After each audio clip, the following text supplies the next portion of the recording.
নমস্কার বন্ধুরা, JS fresh কুকিংয়ে স্বাগত জানিয়ে আমি আজকে চলে এসেছি আরও একটি রেসিপির সঙ্গে। তো খুবই সহজ পদ্ধতিতে কিছু উপকরণ দিয়ে আজ আমি তৈরি করে দেখাবো এই রেসিপিটি। আশা করি আপনাদের এই রেসিপিটি ভালো লাগবে। তো রেসিপিটি বানানোর জন্য আমি প্রথমে 1 লিটার মতো দুধ নিয়ে নিয়েছি। তো দুধটা একটু ফুটতে থাকলেই বন্ধুরা আমি এর মধ্যে এই উপকরণগুলো, কিশমিশ, তারপরে হচ্ছে এলাচ, লবঙ্গ, তেজপাতা, কাজু বাদাম আর ব্যাস এইগুলোই দিয়ে দেবো। তো একটুখানি ফুটে আসা পর্যন্ত আমি অপেক্ষা করে থাকবো।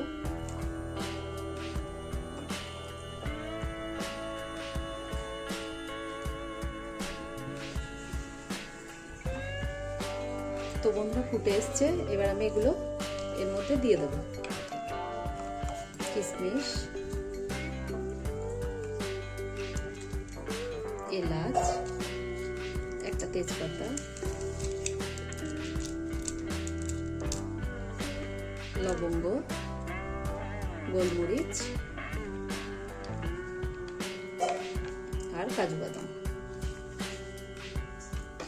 এবার আমি নাড়তে থাকবো এটাকে। আর দেবো দারুচিনি, স্বাদ মতো লবণ দেবো। তো বন্ধুরা আমি এর মধ্যে চিনিও দিয়ে দেবো।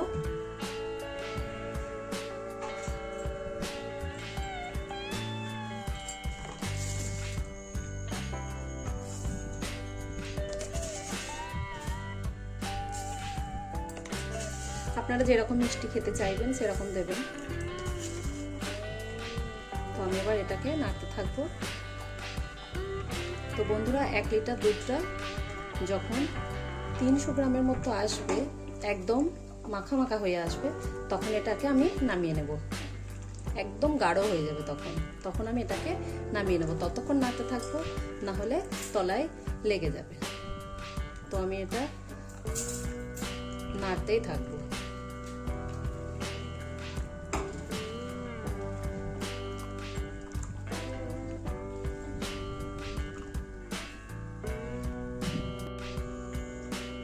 দুধটাকে আমি এরকম করে জাল দিয়ে নিয়েছি। আর একটু মাখা মাখা হয়ে আসবে। তো 1 লিটার দুধটাকে বন্ধুরা এরকম করে জাল করে নিতে হবে। এই দেখেন আপনারা।